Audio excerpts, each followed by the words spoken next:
Welcome to Just Talking. We have a great show for you today. Why? Because we are here at Fan Expo Chicago. So let's go on in. Okay, here we are at Fan Expo Chicago, and I'm with your name. The sort of incredible Iverson. Okay, so have you been to the expo before? No, this is my first time. Okay. And it looks like you're good. Now, what are you dressed up as? What's your character?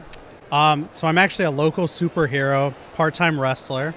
There's a wrestling event tonight, a big 20-man battle royal, and I think I'm gonna win it.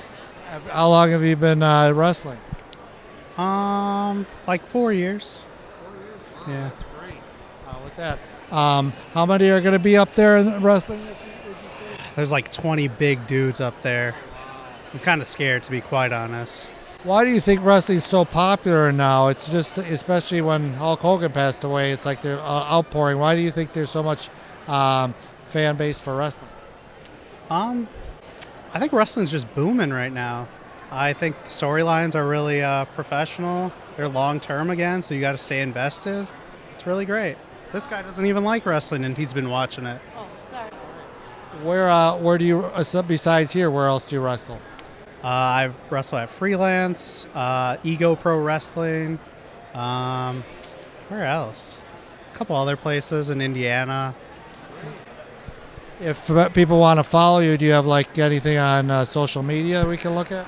Yes, the sorta incredible Iverson on Instagram, and then Iverson Inc. 25 on Twitter or X. Well, we thank you so much for coming down to the Fan Expo Chicago. Have a great time, and thanks for talking with us today. Okay, here we are at Fan Expo Chicago, and I'm with your name. I'm Casey Camacho. Casey, what's going on in this room today? So we do a medieval sword fighting sport called Bellegarth, and it's a full contact sport. We think of it like paintball, except with foam padded weapons. Yeah. So we have a bunch of arrows and longer weapons too, but the bare essence of it is we go out there and one-on-one or large groups, and you get to go out there and hit your friends all day. It's a great time. Where did this all start? Man, before I was even alive, I know some people who've been doing it since the late 80s. I think that's kind of when it was, the very early days when people would just take PVC and, foam from their couch and tape it all up and whack each other. And, since then, it's now all over the world. We'd have people who came from this area in Illinois, actually, and just kind of have traveled all across the world and spread out. And we have groups. I have a friend in Germany who started a group there, and I know there's some in the Caribbean.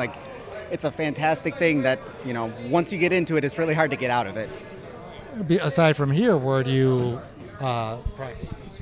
So on that board back there, we have a realm locator. So there's a map, and again, that map kind of is all over the U.S., but we are everywhere. I personally am from Champaign, Illinois, so a couple hours south of here.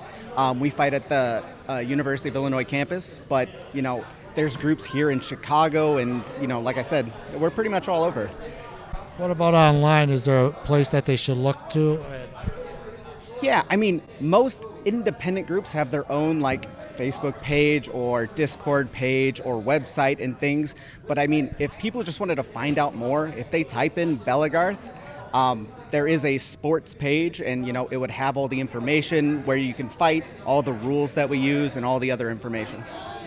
This is amazing because this is Friday, Saturday, Sunday. I'm sure this is going to be packed. It is already. Oh yeah, usually it's one of those things. People are walking by and they think it looks a little silly, but if you get in here with your friends and you really start hitting each other, people, I guarantee a lot of the people we see in here right now will be back over the next couple of days. It's exhausting, but it's just such a fun way to spend your day. Now you have a costume. Is that what they usually do? Good to have a costume when they come in, or teams? So there's a lot of different variations in the way we fight, right? So this, we like to think of it like jersey, or again, like paintball. It lets you kind of express yourself as as someone a little different. Like when I'm at an event, I go by glass. There's not a whole lot of role playing, but there is if you want to, right? There's a lot of people who play a character and have a lot of fun with that. It's not really part of the sports side of it. When you go out there, it's you with a stick against everyone else, right? There's no other magic or anything involved because other sports that are similar to this have stuff like that. But here it is just a purely physical expression, and we get also like this entire table is kind of set up to express that, not everyone who does it enjoys the hitting part. But we have cultures of building stuff, creating things. We have tournaments not only in hitting each other, but crafting stuff and, weaving materials. And, it's a great community because no matter what kind of things you like, there's kind of something for everyone here. Now, do they sell this or do they make it or a combination of both? A combination of both. So like when I started off, there's a group called Forge Foam that are oftentimes at these conventions that you could buy some of just like random swords that you see on like the tables over there. So there's places like that all over the country too. Forge Foam just is in Champaign where I'm from, so it's the one I know best. But the more you do it, the more you want to get that little bit of edge and make things exactly right. And so like since then, I like to buy all my materials and put all these things together. I have a 3D printer at home, so I make a lot of the pieces that go into here. Can't do the cores. They're too hard to be something like that, but like you can make anything you want as long as it's fitting within the rules and, find out what works for you. How do you like your weapon weighted? How heavy do you like it? How long it is, how short it is, all sorts of different variants like that. Okay, well, thank you. Enjoy the rest of the day for Fan Expo, actually this whole weekend. Thanks so much for talking with us today. Thank you.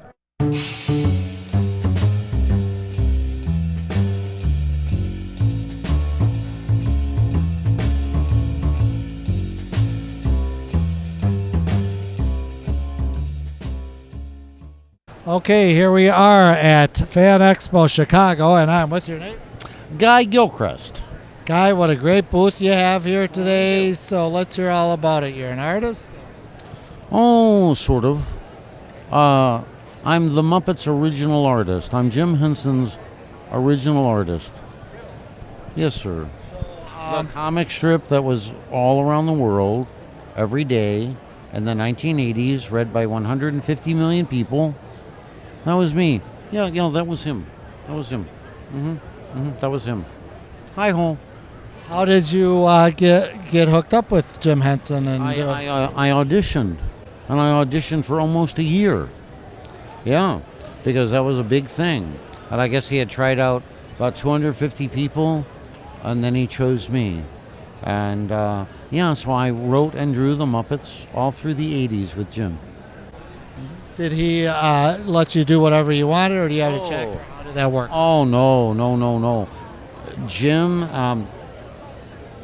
approved every single thing personally, and he and I had many, many discussions.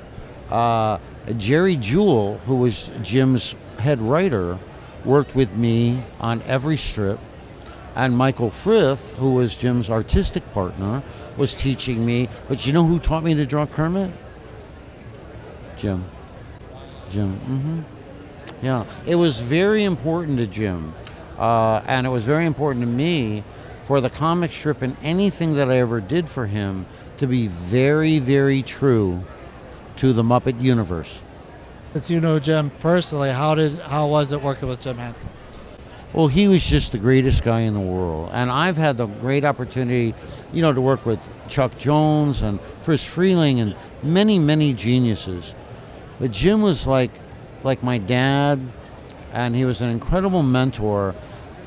His managerial style and his creative style were so gentle, but so incredibly focused. He had energy like no one's business. He never ever slept. He was endlessly creative, endlessly imaginative, and anyone that got to work with him, had him in their lives, became 1,000 times the person they would have been had he not been there, And then with a lot of people coming here because of the Muppets, why was the Muppets so special and still lasting to this day? Well, I think because the Muppets is all of us. And, and they're so real to us and so fun. And, and I think that the Muppet universe is still relevant and still expanding because we're so inclusive. And the Muppets have been everyone's friends now this is our 70th year. So, and I've been now, this is my third generation, as I've been 45 years with the Muppets. And I think that we will always be that way, because no matter how derisive things are out in the world, we're so giving and we're so receptive to everyone and everyone's ideas, and we celebrate our differences and our samenesses, and we just love everybody. You got a great, colorful booth here today. What's at your booth?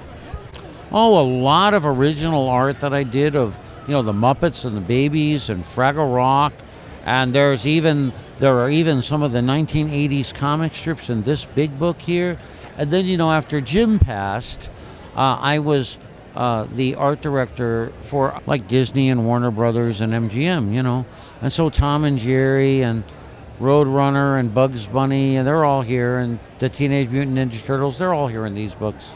Got a lot of fun stuff, and you can come down and have your picture taken with me and Rolf the dog. You remember me from the 60s. Before Jimmy Dean was selling sausages, we were singing some songs together, Those aren't the original ones, are they? Oh, no, those are in the Smithsonian. No, we make these especially they're much more durable than the screen puppets, so that I can interact with children and stuff. And yeah. Mm-hmm. Yeah, well, last question. What's your favorite Muppet out of the Muppet Show? My favorite Muppet is always the one that I'm drawing and bringing to life for you right at that moment. It's the only one that matters, Well, I gotta admit, you got one of the best booths here. Guy, thank you so much for talking with us today. My pleasure. Thank you so much. Go and I'm with your name. Hi, I'm Austin Janowski.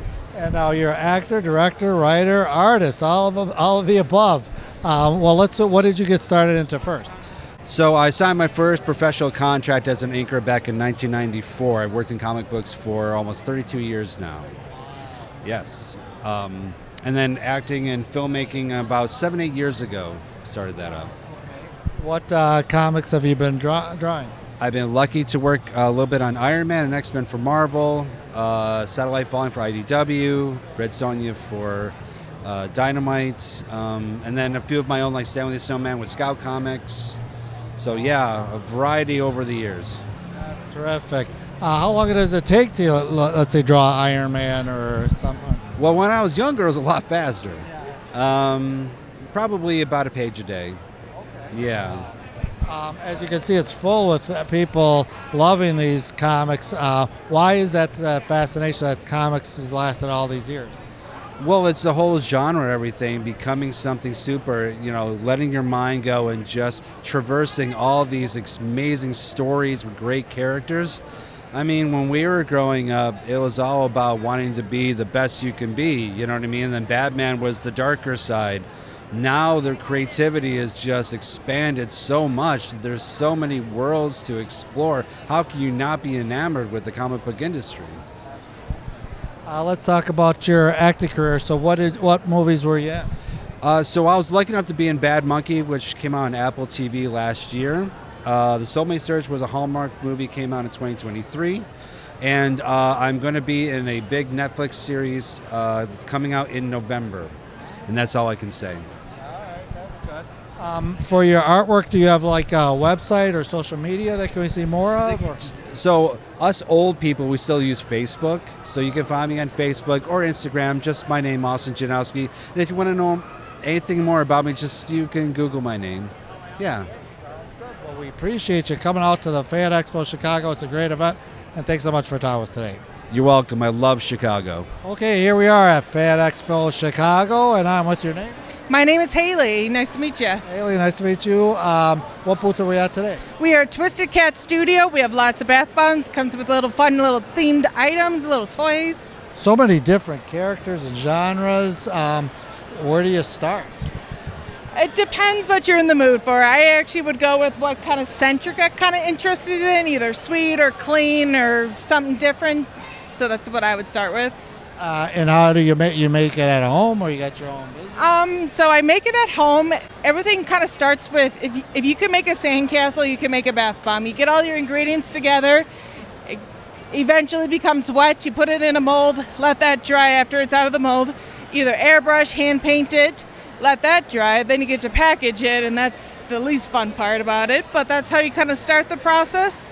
The hardest part is your recipe. So bath bombs, which is really a huge industry now that Yep. that people, especially at a comic thing. How do you pick? Like you do Star Wars. You got a lot of different ones. What made you pick what by request? It's kind of like whatever I wanted to make that day. It's kind of like, I'm feeling this, and then I pair it with a little toy that fits the theme. So What's one of your favorites? I like the food-shaped ones. Right here we have a fun little pineapple, and it's fun. Is there a website for more information or social media? Yes, I'm on Facebook. It's under Twisted Cat Studios with an S.com pretty much. My sign's right down here, unfortunately, so Well, it looks like a great event, great weekend for you. So thank you so much for talking with us today. All right, thank you so much. As a parent, I know one of the most important times to be with your children is when they aren't feeling well. For many families, there's a place they can go to find the support they need. Ronald McDonald House Charities programs provide that supportive environment so families can be together while their children are dealing with serious illnesses. You can volunteer your time at a local Ronald McDonald House or drop your change in an RMHC canister. Today is a great day for all of us to show our support. To find out how you can get involved in your community, visit rmhc.org. Okay, here we are at Fan Expo Chicago, and I'm with your name. Mandy and Taylor. I gotta say, you guys got one of the best outfits that when I walked in here. For those who don't know, you are Padme from Star Wars. And I'm a Sith Lord. I love that saber, that double. Now the question is, do you guys make your own costumes? Do you order them? How do you do that? So this one was ordered and then fixed to measure my body, but usually I do make my own. This wig was handmade. Wow, very neat. Yeah. This is actually all put together from a bunch of different things, but usually I try to be more creative, but this is just something that's just kind of like put together. So you guys are Star Wars fans? Absolutely. Well, let's hear it. How do you guys celebrate May the 4th? Let's see, May the 4th, usually we watch a lot of the Star Wars movies back to back, out of order, as always. And then they do have a baseball game around Chicago. Yeah, that has, I believe they have like a Star Wars celebration. Yeah. So I gotta ask you guys, what's your favorite Star Wars movie? Ooh, anything that has Padme in it. Mine is Empire Strikes Back. Well, mine too. A favorite one is that as well. Well, we want to thank you for coming to this event. It's a great booth. The whole convention, and you guys got great costumes. Thank you so much for talking to us today. Thank you. Okay, here we are at Fan Expo Chicago, and I'm with My name's Emily. Emily. What booth are we at today? We are Extra Life. We are a program for Children's Miracle Network hospitals, and today we're here with the Chicago Guild supporting Lurie's Downtown Chicago. What it is a gaming charity. You sign up, you get a free peer-to-peer fundraising page through extra-life.org. You send it out to all your friends and family, put it on social media, they donate, you play games. It's a good way to give back doing something you maybe already do. Good way for kids to get involved, parents to get involved, families, and every cent of every dollar we raise goes to the children downtown. Very neat. Is this a new organization? No, this is the 16th year for the Extra Life program. Children's Miracle Network has been around a lot longer, but Extra Life has been around for 16 years now. I like the name Extra Life because it go right. You think of video games right off the bat too. Extra Life. Thanks, curator. What do you have at your booth today? So today we have a spin to win wheel. It's $3 a spin, 2 for $5. You get little prizes like rubber duckies and glow bracelets and things like that. We have a raffle going on for a couple of plushies and a headset. We have t-shirts for sale, and all the money we make this weekend, like I said, goes to Lurie Children's Downtown. Excellent. If people want more information about Extra Life, is there a website or social media? Sure, they can check us out on extra-life.org or just Google Extra Life and it'll come up. If you Google Extra Life Chicago, the Chicago Guild will come up. But there are 150 plus hospitals across the U.S., Puerto Rico, and Canada that they can support their Extra Life. Well, this is a great booth you guys came out here for this event, and thank you so much for talking with us today. Thank you. Okay, here we are at the Fan Expo Chicago, and I'm with your name. Harrison Curis. And what booth are we at today? So this is Chicago TARDIS. It is a local area Doctor Who convention. When does that happen? So it is Thanksgiving weekend every year. I've been to that. That is a really great thing. So there's a huge fan base for Doctor Who. Absolutely. Why? It's just such a great all-inclusive show. There's no one thing kind of barring it from one group to another. It's got something for everyone, whether it's, slightly scary monsters or a wholesome message or sci-fi, adventure, mystery, just an overall good time for any viewer. What's your favorite Doctor? Clearly, David Tennant. He's one that always kind of stuck in my brain and in my heart. That's usually a popular one for He is. What's at your booth today? So today we're just showcasing what's going to be going on this year. So we're super excited. We've got Joe Martin returning this year. We're able to secure Christopher Eccleston for one of the days this year. Super excited that he's coming out to more Doctor Who events now.